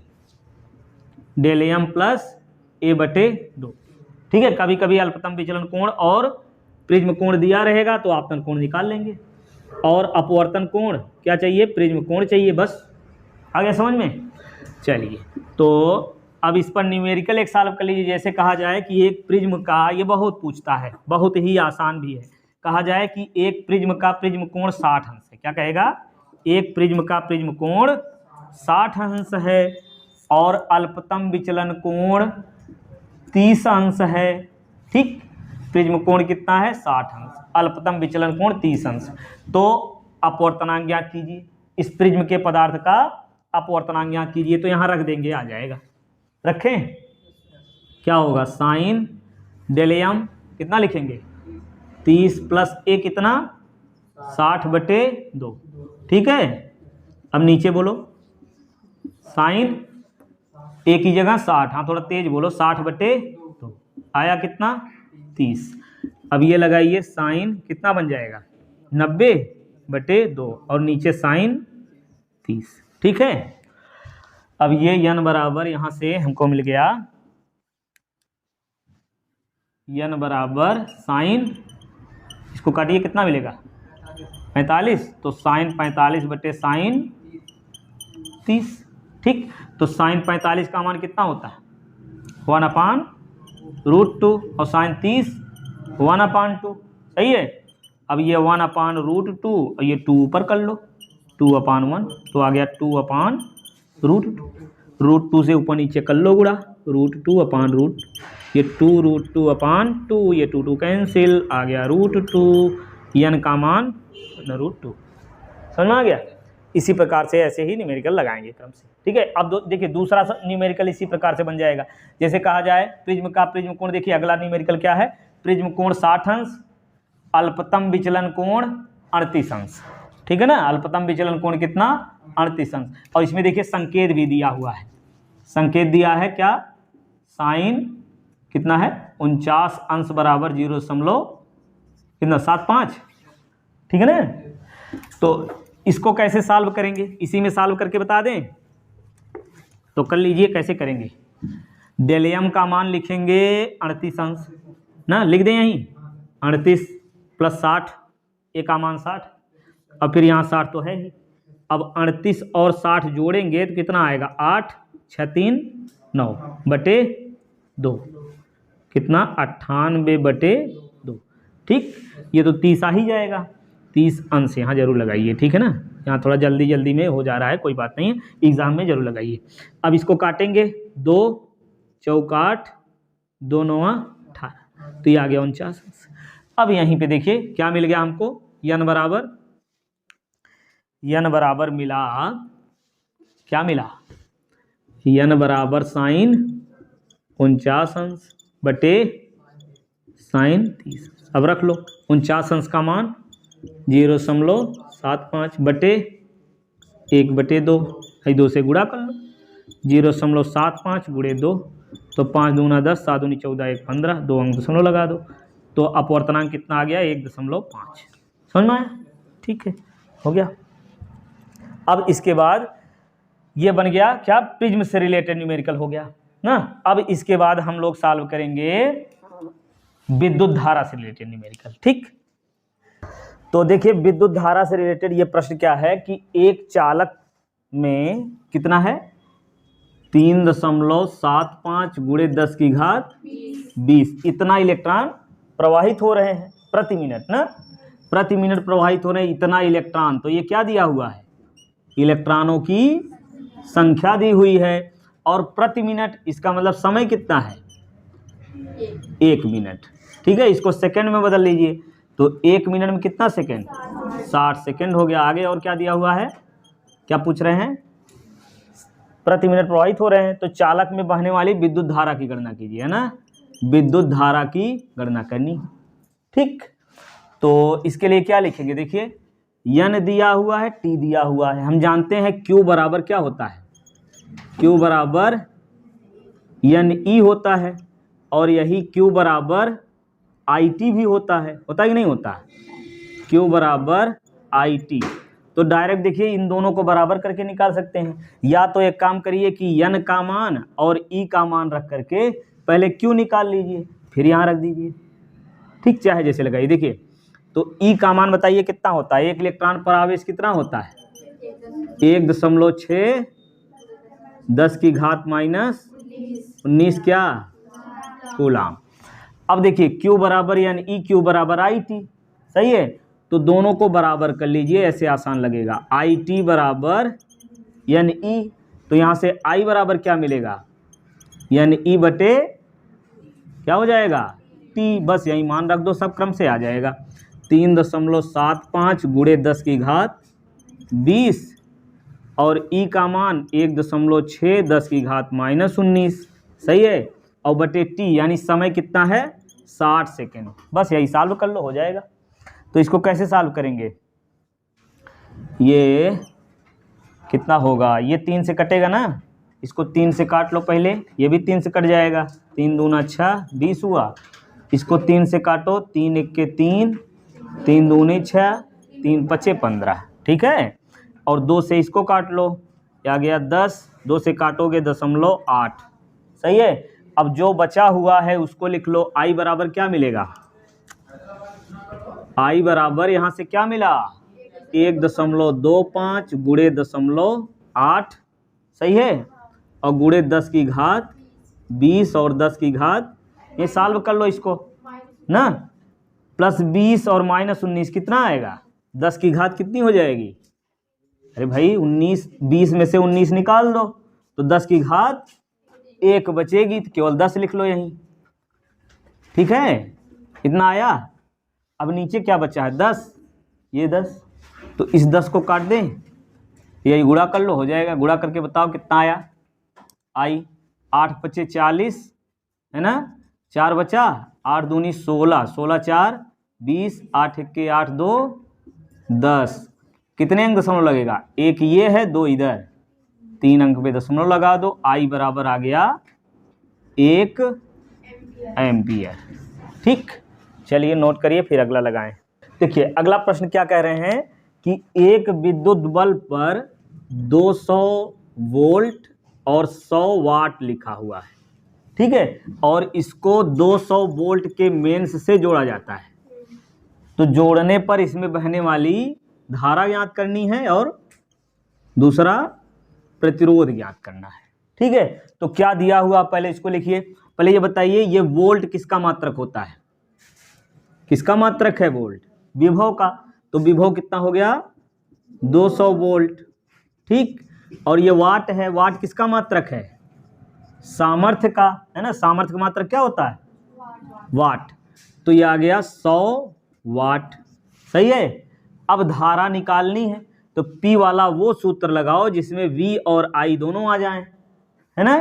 तो P वाला कौन सा सूत्र लगेगा, P बराबर VI। अब मान रखो क्रम से, P की जगह यहाँ कितना लिखें 100 और V 200 और गुणे I, चलिए I ऐसे लिख दे रहे हैं I, ठीक है। अब यहाँ से I बराबर क्या आएगा, I बराबर 100। अब देखिए 200 इधर ले जाएंगे ना 100 के पास, तो वो बटे में हो जाएगा, सही ना। कितना लिखेंगे 100 बटे 200, ये 0 काटो, I का मान आ गया 1/2। 1/2 में भाग दीजिए 2 से, कितना आएगा 2 पच्चे 10, तो आ गया 0.5 क्या एम्पियर, सही है। अब निकालना है प्रतिरोध, तो P वाला वो फार्मूला लगाओ जिसमें R हो, ठीक, क्या हो, प्रतिरोध हो। तो P का और फार्मूला कौन होता है, P बराबर सभी फार्मूले याद है ना, ठीक है। बताइए P बराबर क्या होता है, VI और I² RT V², अच्छा हाँ इसमें T नहीं होता, W बराबर होता है ना, बहुत बढ़िया, ठीक है, V²/R, ठीक। चलिए तो कौन सा फार्मूला लगाएं P वाला, चाहे ये दूसरा लगा दो या तीसरा, दोनों से आ जाएगा। किससे लगाएं, चलिए फ़हीम बताइए क्रम से, कितना लिखें यहाँ, V का मान कितना है 200। अब 200 कितनी बार लिखेंगे 2 बार, बटे R कितना है वही निकालना है, P कितना है 100, यहाँ 100 लिख दो, बस हो गया। अब R बराबर लिखेंगे तो 100 इधर आ जाएगा, R देखिए उधर जाएगा ऊपर, ये 200 गुणे 200 बटे 100, ये कट गया, कितना आया R बराबर 400, देखा 2 दूनी 4, 400 ओम, ठीक है। दूसरे से लगाते तब भी वही आता, देखो क्या था दूसरा फार्मूला I²R, तो I का मान कितना है 0.5 ना, 0.5 या 1/2 रख लो, 1/2 का स्क्वायर है यानी 2 बार लिख दो, 1/2 का स्क्वायर, और R हमको निकालना, P कितना है 100, तो यहाँ से आ गया देखिए 100 और ये मिला ऊपर R, नीचे 2 दूना 4, तो R बराबर कितना हो जाएगा 100 गुणे 4 400, चाहे ऐसे लगाइए या फिर इससे लगाइए, ठीक। फार्मूला सही रखेंगे तो एग्जैक्ट उत्तर आएगा। चलिए नोट करिए, फिर अगला लगाएं। अब 250 वोल्ट और 5 एम्पियर, पढ़िए आगे, 5 एम्पियर फ्यूज वाले परिपथ में 25 वाट के कितने बल्ब जल सकते हैं, 25 वाट के कितने बल्ब जल सकते हैं, ये निकालना है। समझिए फिर से, ये जो फ्यूज है ये कितना है 250 वोल्ट का है और इसमें धारा कितनी बह रही है 5 एम्पियर। अब इसमें पूछा जा रहा है 25 वाट के कितने बल्ब जल सकते हैं, ठीक है। तो समझो 5 एम्पियर टोटल धारा उसमें बह सकती है। शांति सावरे ऑर्केस्ट्रा देखे आवत बैठो बैठो जल्दी से, एक काम करो तब तक, देखो ये P दिया हुआ है ना, बैठो बैठो जल्दी से, ये बाबू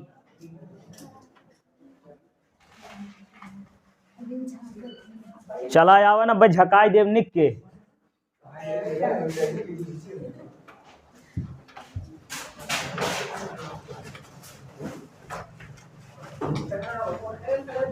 आइए सब काम करते हैं, बुलाओ जल्दी सुनने के, अबे बीच में डिस्टर्ब ना करें। चलो देखो अब आगे, ये 25 वाट के कितने बल्ब जल सकते हैं ना, तो P बराबर ये देखो 25 वाट दिया हुआ है। अब ये जो बल्ब है ये 25 वाट का है, बल्ब जो है 25 वाट का है और 250 वोल्ट के मेन से जोड़ा गया है, ठीक है। तो एक बल्ब कितनी धारा लेगा पहले ये निकाल लीजिए। एक बल्ब, ध्यान से, बहुत ध्यान समझिए, एक बल्ब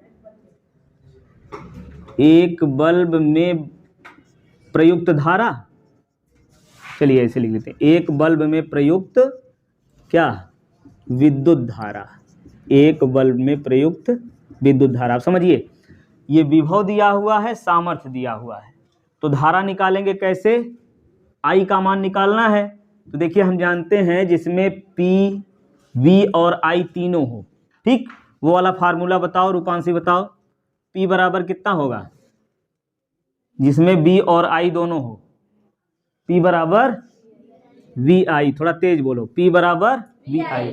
तो यहां से I बराबर क्या आएगा, I बराबर P अपान V, यही होगा ना।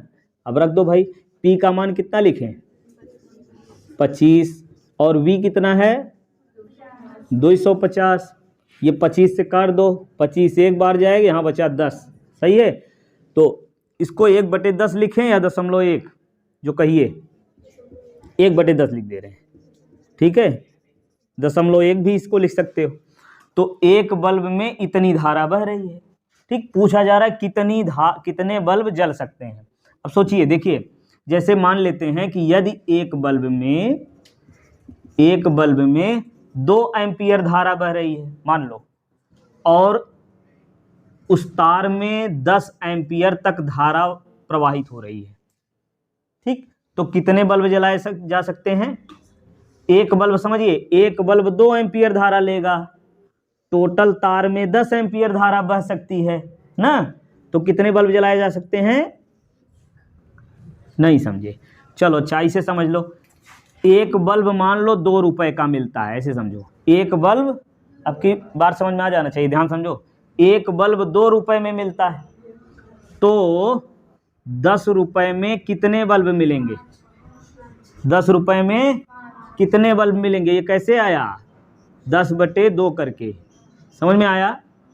एक बल्ब में अगर कहा जाए 2 एम्पियर धारा बह रही है, तो 10 एम्पियर धारा प्रवाहित करने के लिए कितने बल्ब जलेंगे, 5, समझ में आया।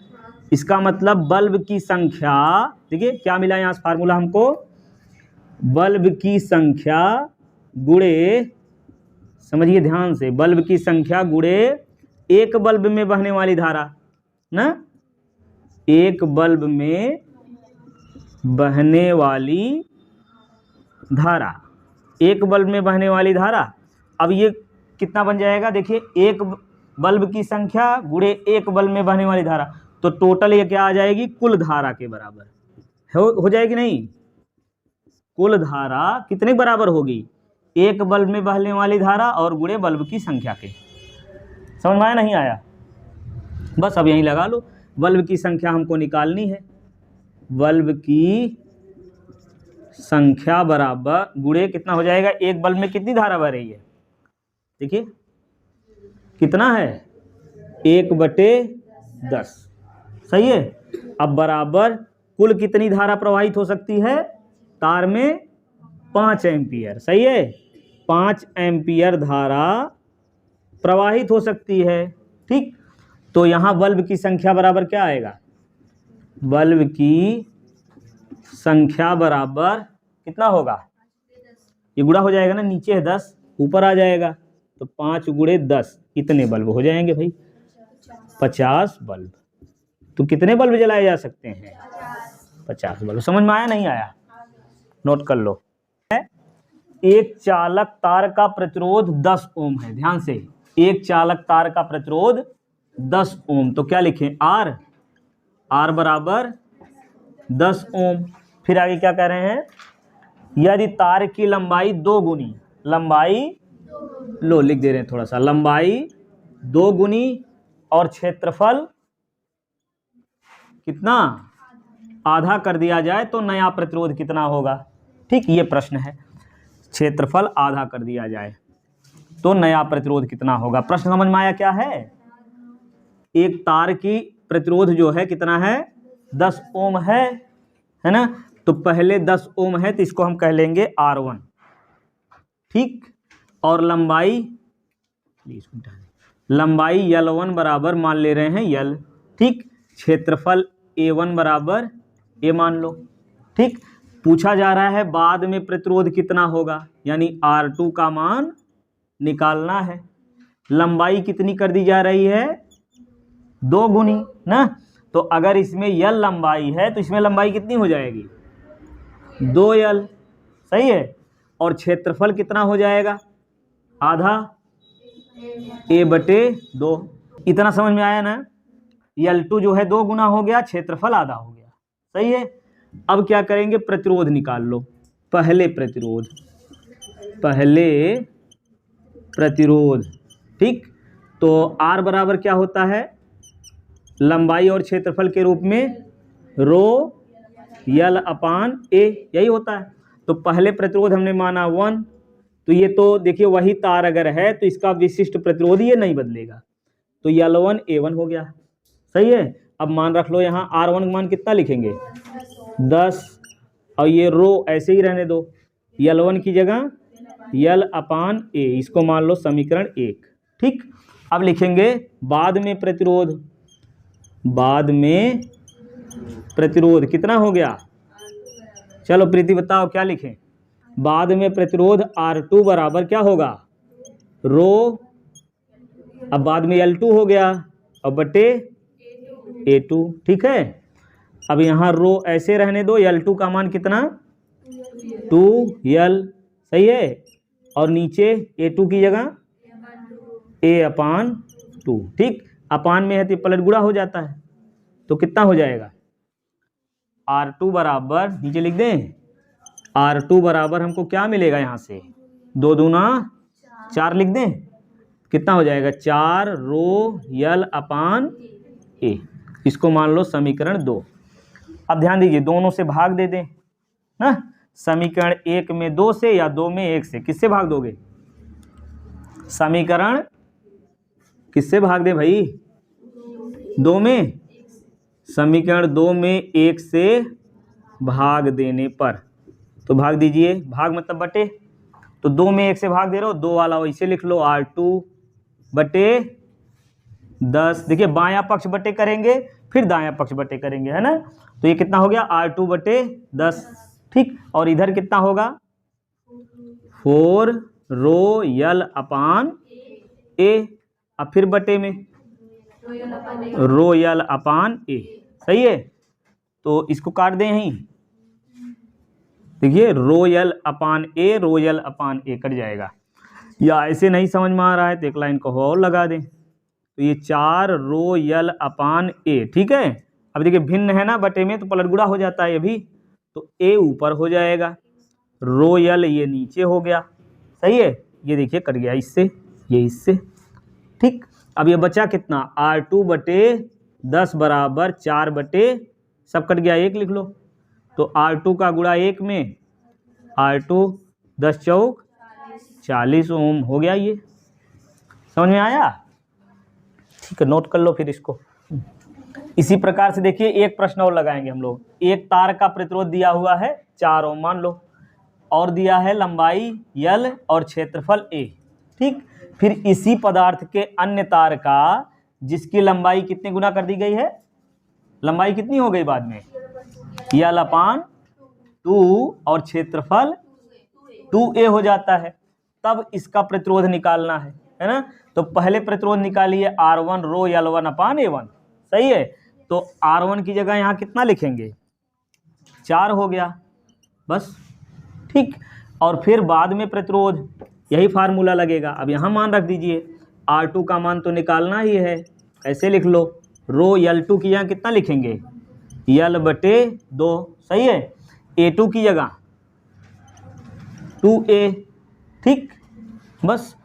अब समीकरण 2 इसको मान लो, समीकरण 2 में 1 से भाग दे दो, तो क्या मिल जाएगा R2 बटे 4। चलो मिटा दे इसको, R2 बटे 4। सही है। और ये R2 वाला ये वाला मान लिख लो कितना रो L अपान ये 2 दूना 4A। ठीक। अब बटे में क्या लिखेंगे ये वाला कितना रो L अपान A। सही है। अब यहाँ से हमको मिल जाएगा R2 बटे 4 बराबर रो L अपान 4A। अरे गुणा हो जाएगा पलट के, है ना। तो ऊपर कितना लिखेंगे A और नीचे रो L। सही है। ये देखिए इससे कट गया, ये इससे कट गया, तो मिला क्या R2 बटे 4 बराबर 1 बटे 4। तो ये कट जाएगा, 1 ओम आ जाएगा। या फिर गुणा करके अगर लिखना चाहें बड़ा करेंगे तब, तो ये 4R2 बराबर 4 गुणे 1 4, यहाँ से R2 बराबर 4/4 कटा आया 1 ओम, R बराबर 1 ओम। चलिए अगला सवाल समझिए, देखिए ध्यान से। इसमें क्या कह रहे हैं, आपके घर में प्रयुक्त, बोलिए कितना है, 1.5 किलोवाट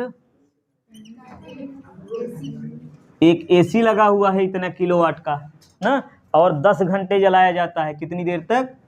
समय दिया हुआ है, चलिए समय लिख दें, समय 10 घंटे, और 1 महीने के लिए ना, महीना कितना है, चलिए ठीक है ऐसे लिख दे रहे हैं 30 दिन, महीना क्या दिन है ना, 30 दिन ये हो गया। और क्या, तो विद्युत ऊर्जा का मूल्य ज्ञात करना है। 1 यूनिट का मूल्य दिया हुआ है कितना, 7 रुपये, 7 रुपये प्रति यूनिट है। ध्यान समझिए, प्रश्न समझ में आया क्या है। एक एसी है जो कितने किलोवाट का है, 1.5 किलोवाट का, ठीक, 1.5 किलोवाट का एक एसी है, और समय कितना, 10 घंटे तक चलाया जाता है। तो 30 दिन यानी 1 महीने में कितना बिजली का मूल्य देना होगा, ये निकालना है। तो हम सबसे पहले क्या निकालेंगे, यूनिटों की संख्या। तो यूनिटों की संख्या का फार्मूला तो याद ही होगा सबको, यूनिट बराबर क्या होगा, वाट गुणे, थोड़ा तेज बोलिए, क्या कह रहे हो, वाट गुणे घंटा गुणे दिन बटे 1000। वाह, हाँ अब रखो इसी में मान, ये किलोवाट है ना, तो 1 किलोवाट में कितना वाट होता है, अरे भाई 1 किलोग्राम में कितना ग्राम, 1000 ग्राम, ठीक है। तो वैसे 1 किलोवाट में 1000 वाट, तो ये देखिए 1.5 1000 वाट, तो 1000 से गुणा कर लीजिए, इतना वाट बन गया ये। और गुणे कै घंटा जलता है, 10 घंटा, कितने दिन, 30 दिन बटे 1000, ये कट गया। अब ये 10 से गुणा करेंगे, आएगा 15 गुणे 30, 15 तियाँ 45, इतना यूनिट बिजली खर्च हुई है, ठीक, इतना यूनिट बिजली खर्च हुई है। 1 यूनिट का खर्च कितना रुपए है, 7 रुपये, 1 यूनिट का खर्च 7 रुपये, तो कुल कितना बिजली का मूल्य हो जाएगा। बिजली का मूल्य कैसे निकालेंगे, क्या करेंगे, बिजली का मूल्य कैसे निकालेंगे, गुणा करके। यूनिटों की संख्या कितनी आई, 450, और 1 यूनिट का खर्च कितना है, 7 रुपये, तो 7 से कर लो गुणा, हो जाएगा ना, 7 पचे 35, 3 बचा, और 7 चौक 28, 28 3 31, इतना रुपए देना पड़ेगा, ठीक है ना। तो देखिए कभी कभी जो है कई यंत्र जलते हैं ना, कई इंस्ट्रूमेंट चलाए जाते हैं, जैसे एसी, बल्ब, पंखा, ऐसे है ना। तो ऐसे में क्या करेंगे, सबके यूनिटों की संख्या अलग अलग निकालेंगे, उसमें दिया रहेगा कौन कितने वाट का है, कितनी देर जलाया जा रहा है, ठीक, ये दिया रहेगा। तो सबकी अलग अलग यूनिटों की संख्या निकाल करके जोड़ लेंगे, फिर जितने मूल्य होगा उसी से गुणा कर लो, आ जाएगा कुल खर्च, ठीक। चलिए, तो इस प्रकार से एक न्यूमेरिकल हम लगा दे रहे हैं, इसको लगा लीजिएगा हम। चलिए देखिए अगला सवाल क्या कह रहे हैं, क्या है प्रश्न, 2 मीटर लंबे चालक तार, यानी 2 मीटर ये क्या दिया हुआ है, लंबाई है ना, 2 मीटर लंबे चालक तार, आगे 4 एम्पियर की धारा। अब ये एम्पियर ये क्या हो जाएगा, आई, इतनी धारा प्रवाहित हो रही है। आगे चालक को 2.5 न्यूटन प्रति एम्पियर मीटर तीव्रता के चुंबकीय क्षेत्र में रखा गया ना। अच्छा, 3 कंडीशन इसमें, चुंबकीय क्षेत्र में पहला क्या है, समांतर, और दूसरा लंबवत रखा गया है, तीसरा 30 अंश के कोण पर रखने पर लगने वाला बल ज्ञात करना है। तो देखिए जब समांतर होगा तो थीटा का मान कितना लिखेंगे, 0 अंश, है ना। तो अब यहाँ एफ बराबर लगाइए, एफ बराबर क्या होगा, आई बी एल साइन थीटा। थोड़ा आवाज़ निकालो भाई, तुम लोग कहाँ हो। आई बी एल साइन थीटा, आई का मान कितना है 4 और बी का मान 2.5, यल 2 मीटर और साइन 0। साइन 0 का मान 0, तो 0 से गुणा कर देंगे, सब 0 ऐसे हो जाएगा। तो 4 गुणे 2.5 गुणे 2 गुणे 0, ये सब आ गया 0। तो इस स्थिति में कोई बल नहीं कार्य करेगा। जब चालक तार चुंबकीय क्षेत्र की दिशा में हो, या कह लीजिए चालक तार चुंबकीय क्षेत्र के समांतर हो, तो तार पर कोई बल कार्य नहीं करता है, ठीक है ना। और दूसरी स्थिति में थीटा का मान कितना लिखेंगे 90 अंश, और फिर लगाएंगे अब F बराबर आई बी एल साइन थीटा। मान रखो आई कितना लिखें 4 गुणे बी का मान 2.5 और यल 2 साइन थीटा, थीटा का मान 90 और साइन 90 का मान कितना होता है 1। तो 25 चौके 100 कर दें, ये 100 हो गया, 1 अंक दशमलव लगा दो, सही है, गुणे 2 और साइन 90 का मान 1, तो 10 दूनी 20 न्यूटन का बल लगेगा। आया। अब तीसरा, यहीं 30 अंश रख के लगा लो। तो जब 30 अंश रख के लगाएंगे तो कितना मिलेगा, थीटा बराबर यहाँ लिखिए 30 अंश, थीटा बराबर 30 अंश।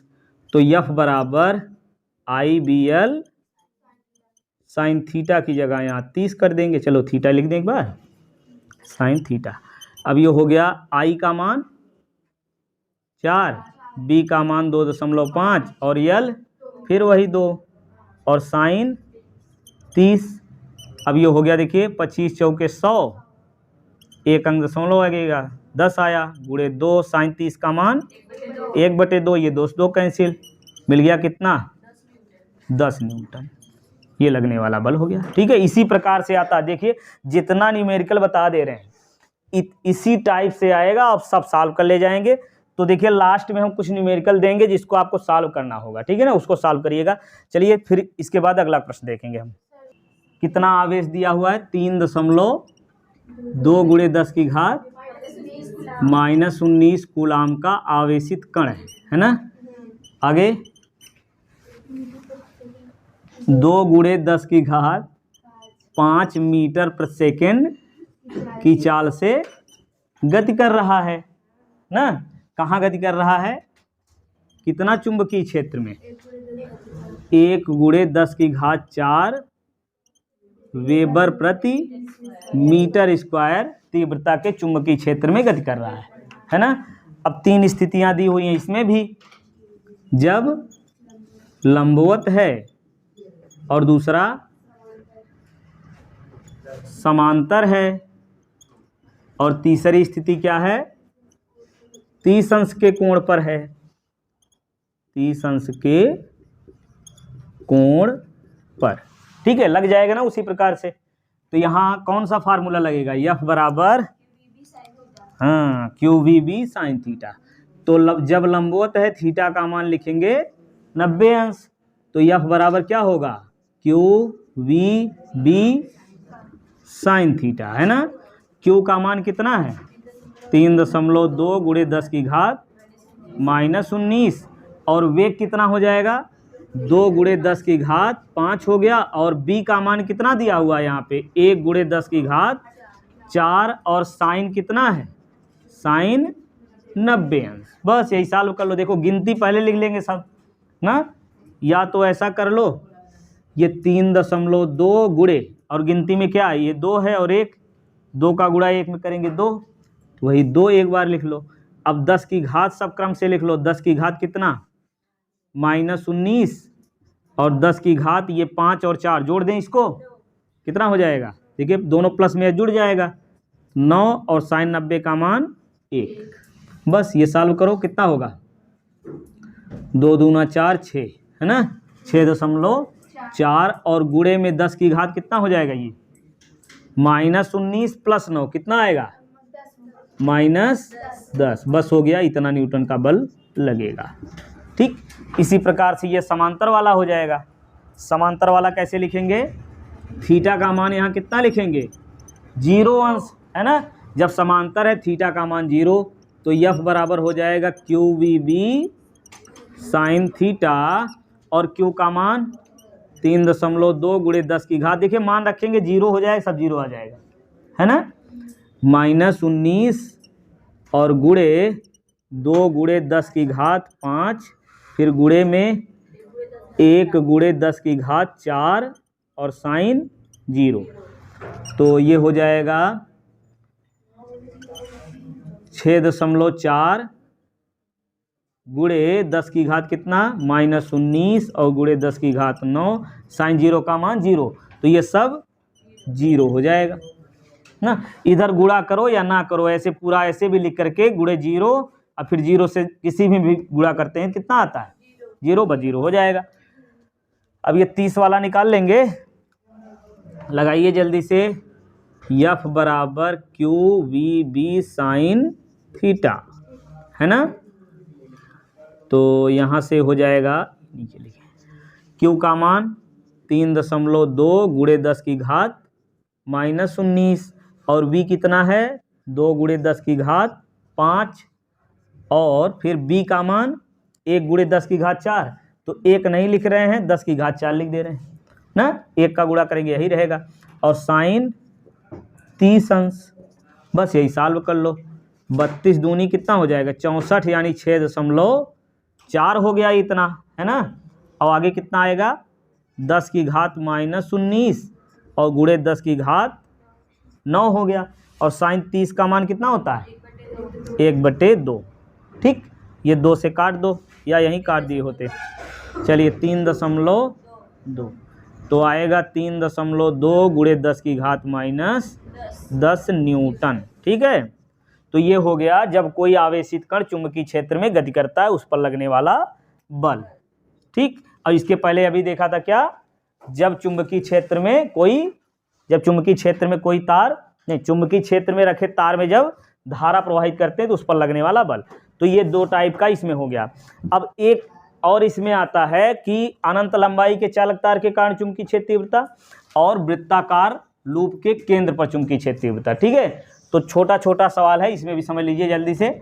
इस प्रकार से देखिए 2 टाइप का न्यूमेरिकल हो गया ना चुंबक में, कौन सा, कि जब चुंबकीय क्षेत्र में कोई चालक तार रखा जाता है तो उस चालक तार पर लगने वाला बल या बराबर IBL साइन थीटा इसमें हो जाता है, और दूसरा जब चुंबकीय क्षेत्र में आवेशित कण गति करता है तो उस पर लगने वाला बल या बराबर QVB साइन थीटा, ये 2 फार्मूले से ये हो गया। अब तीसरा टाइप इसमें देखिए चुंबकीय क्षेत्र ज्ञात करने को आता है, क्या आता है, चुंबकीय क्षेत्र ज्ञात करने को आता है। तो चुंबकीय क्षेत्र के लिए देखिए 2 ही है, एक तो अनंत लंबाई के चालक तार के कारण चुंबकीय क्षेत्र तीव्रता और दूसरा वृत्ताकार धारावाही लूप के केंद्र पर चुंबकीय क्षेत्र तीव्रता, है ना, ये चीज।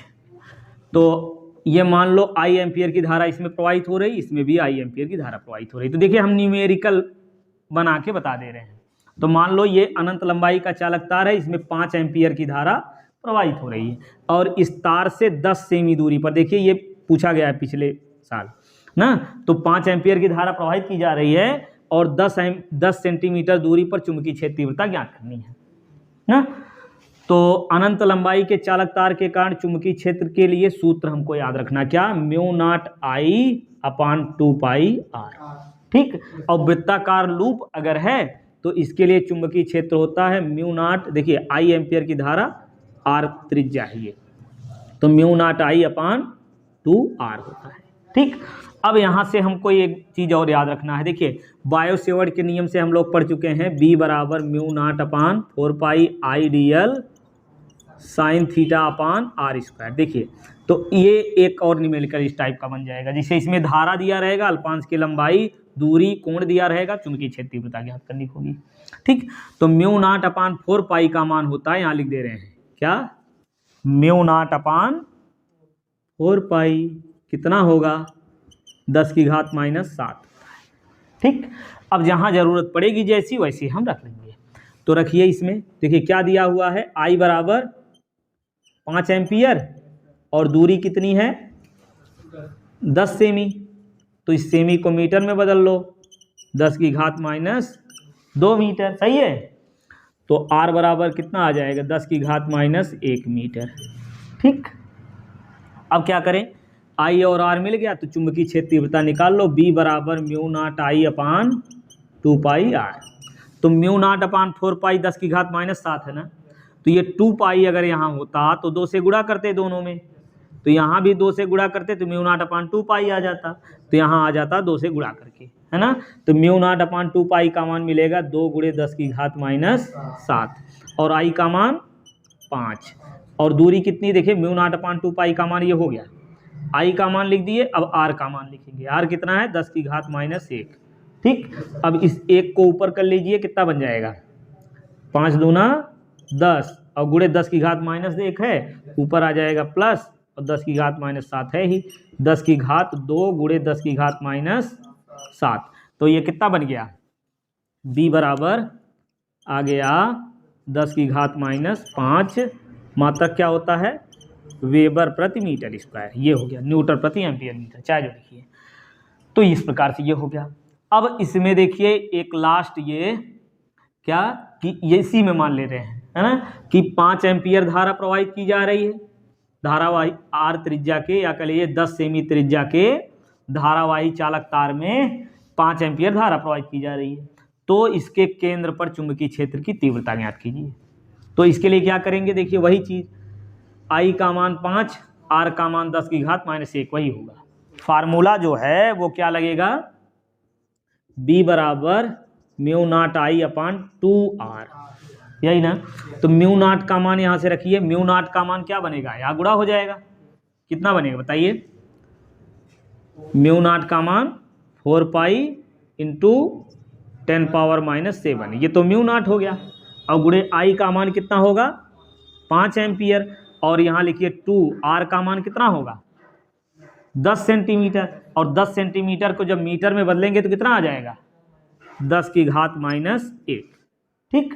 अब ये काट दो और लगा लो, कितना हो गया 2 और 5 दूना 10 और गुणे 10 की घात, अच्छा ये भी वाला 5 दूना 10 हो गया, ये पाई का मान कितना होगा 3.1 आगे 4 और गुणे 10 की घात -7। अब ये -10 की घात -1 है, ऊपर करेंगे 10 हो गया, सही है।